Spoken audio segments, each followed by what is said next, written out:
Well, we have made it to Sleeping Bear Dunes, and he has found a stick that he likes in the area. So, here comes some good adventures in this area.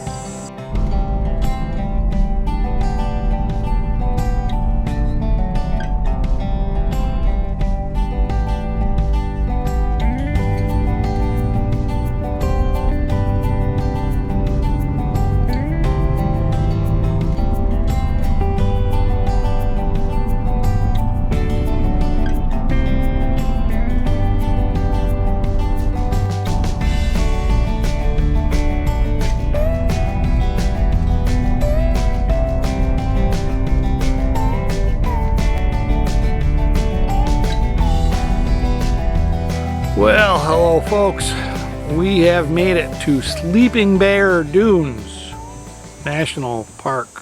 It was only an hour from our prior campground, so we really kind of like drove really slow and irritated a lot of people who wanted to go past us. We got set up, and the site is only about, I don't know, 25 feet long, so it just fits the trailer, and then the car has to go side of it, which I really like, because then I can keep an eye on Aquila in the back of the truck, and he doesn't have to worry about getting all over the place. He's laying back there. I put a pad out for him so he doesn't have to lay on the concrete. And this is a typical higher ranking national park. It does have electricity, and I guess it's open all year long, so you can come in the middle of the winter and hook up to electricity for heat. And but it's all paved. It's all the same. We'll give you a couple of views of a couple of camp sites, but really they're all the same. You just have to look on the descriptions on how long they are. Some of them are longer than others for fifth wheels, and some are 10 only, but they're all about, I don't know, 25-30 feet apart. And we're right next to a handicap site across the street from the bathroom, so that site's probably a lot closer than any other ones. It's a loop, and the loop goes out and back, and we're on one side of the loop, and on the other side of the loop, you know, I've got my neighbor right behind me, so it's pretty close. You don't have a lot of privacy here for doing things, and Aquila doesn't have much room to run around without being on rope, so he's tied up, and he's not happy about that at all. He's laying there with his ball. So he's laying there on the mat with his ball, and he's not real happy about it. He wants to be out running around. I think we're gonna head to the dunes and see what we can do. It's a Saturday. We're here Saturday, Sunday, Monday, and Tuesday. So we've got a long time here, and hopefully Monday it'll be pretty empty and we'll have the dunes to ourselves, which is what I'm hoping. Somebody left this on the table. Isn't that nice? This is a nice park, though. We're gonna go out and venture around.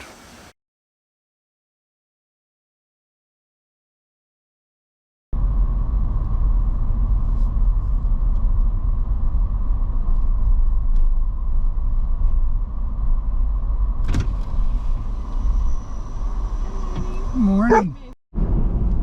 So this is the Scenic Road, and it's a one-lane, one-way road after this point, and it's kind of cute.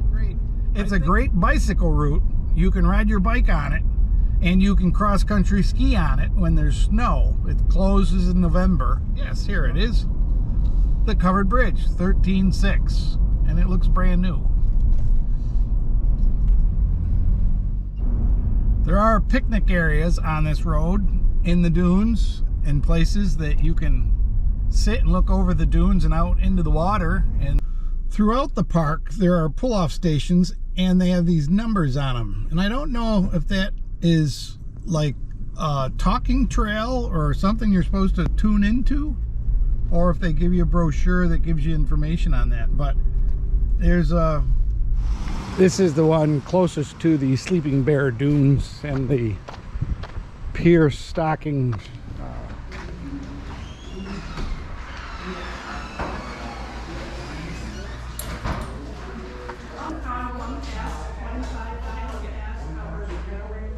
They have all the brochures that you need to really appreciate the drives. This is the pure stocking drive and the 12 plate numbers that we didn't understand. A lot of great books. Fishes of the Great Lakes. That's pretty interesting, I'll bet.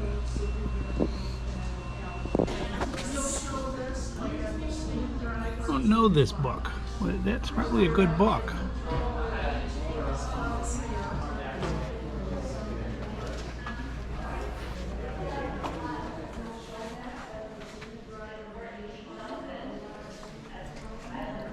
Really nice information about the area.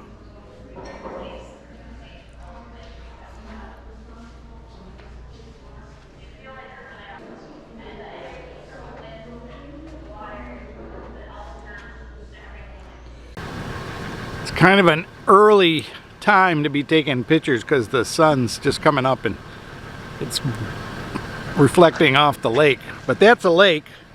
It's called Glen Lake, and this is a site that the guy who owned this, D.H. Day, decided this was so picturesque, and he came here in the 1900s and wanted to turn it into a development. And here's his plan to put in this road and develop all the neighborhoods and building lots, and he had this all planned, but the Depression came along, and so this kind of went to the wayside, and the state bought it as a state park, and then the feds took it over in the late 60s, I believe.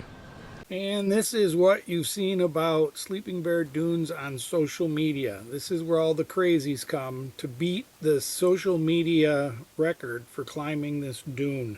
This is an incredibly tall dune. I think it's 1,000 feet vertical, and then it's at a slope of about 30 to 45% up.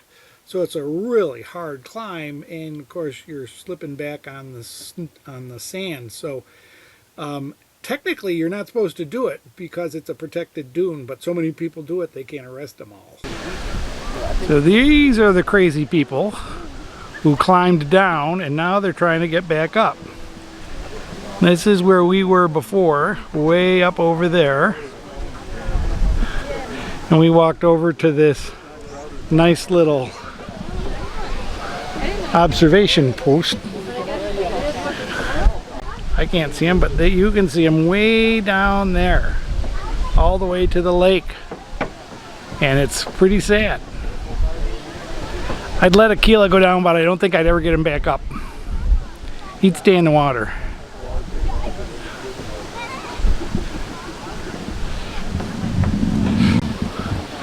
This is what the dune would look like if they didn't let people dance up and down it all the time.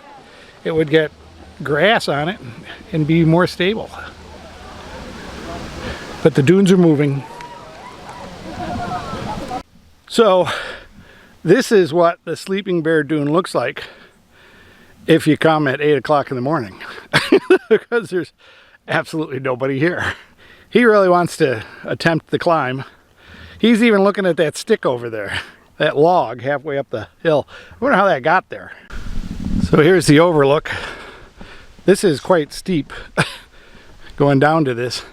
It used to be down there, but apparently the sand buried it higher. But there's the slope down. It's about 45 degrees. And they say down, way down at the bottom, it gets even steeper. And we'll see. So there's the entire climb. The ranger at the entry point was telling me that this actually is illegal to climb this dune, but because so many people do it, they can't stop them. They don't have the ability to arrest 600 people a day that come and climb it. And you can even go higher on the dune and see even more, but it's a pretty neat place. You can see the fishermen are out already. Way down there. Got focused today because we got land masses to adjust to. But these are, we're at the top of the Scenic Drive, and the dunes are pretty amazing. I mean, they're pretty typical of barrier dunes along a lake that gets hit with a lot of wind. And there are trails around them. I don't know if you can go on all of them. I'm on one that takes you down to thing, and there's another one down there.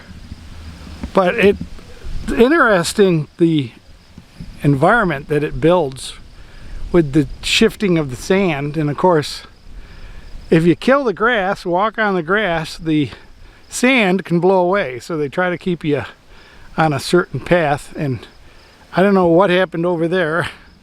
That looks pretty significant. I don't know if that blew away or if that was damage from people over there. And it takes years and years for it to recover. And if the other dune climb didn't satisfy your urge to be an idiot, here's one that doesn't go down to the water. It just goes up. And it's not quite as big or as steep, but it's close.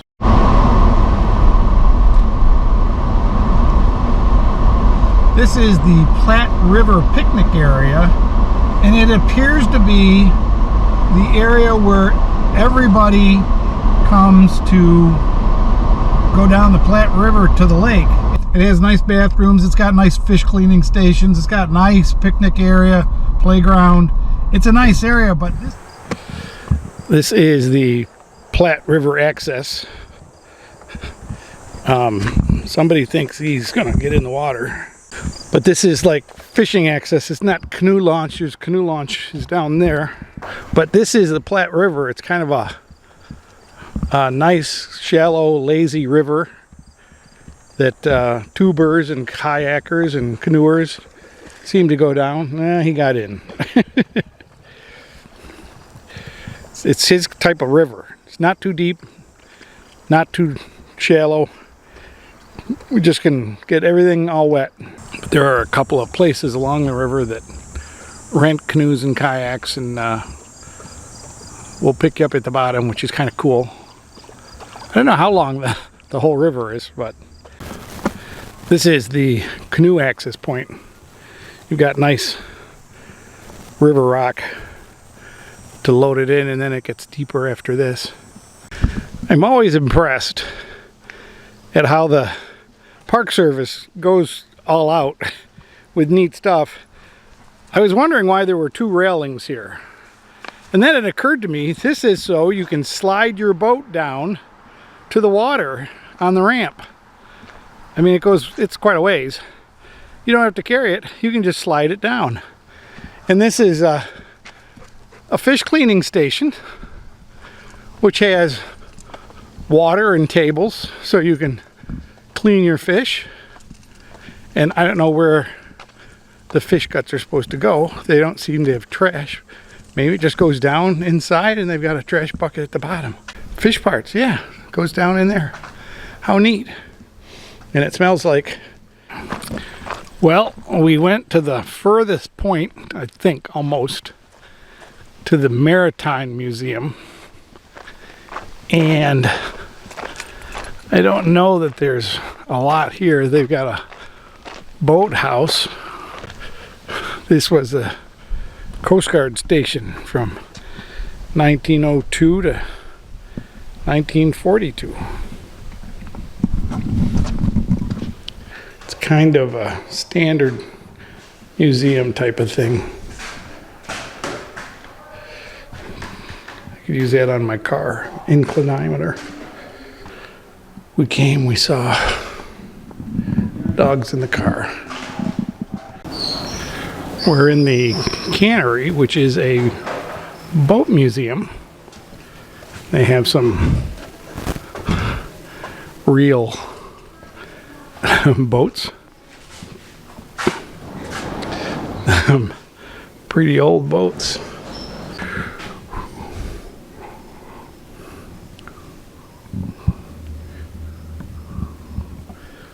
That's a pretty serious boat.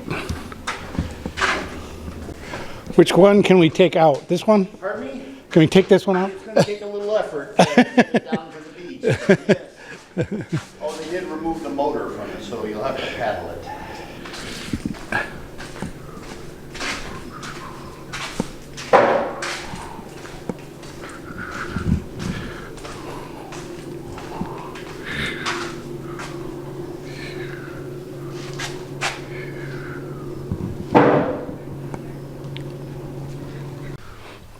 All right, we're going over the dunes to the beach, and this has kind of like a ship's ladder for over the dunes to protect the dunes.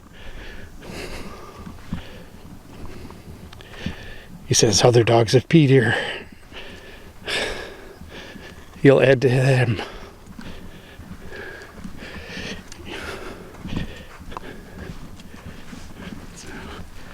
Beautiful area.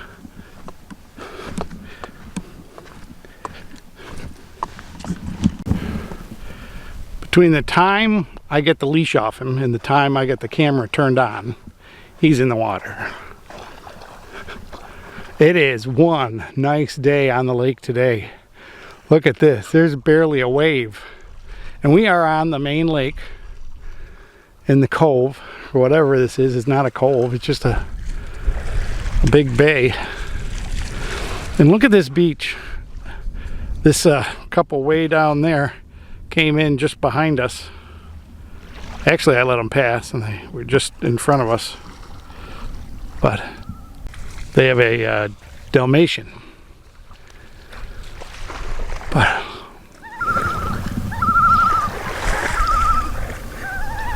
it's a loon.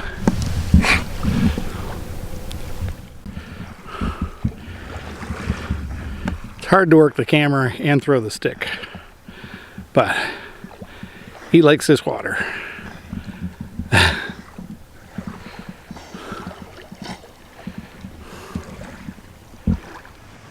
Well, folks, we came to watch the sunset, see if the lighthouse actually turned on, and I think this is the end of this video. There is a lot to do with this park. This is a really nice park. It maybe changes my impressions of National Park Services because it does have electricity, it does have showers, it does have flush toilets, it does have really nice campgrounds. I'll try to give you a couple of really good sites, and it has really good sticks. They're just like pieces of firewood. So, thanks for coming. I hope you enjoyed this. Give me a comment or a thumbs up. I may have something in the future if you like this series. I think I may be giving away, selling, donating bits and pieces of this trip to people. So, thanks for watching. I hope you enjoyed, and we'll see you on the next video. Bye-bye, folks. Stick. Firewood stick.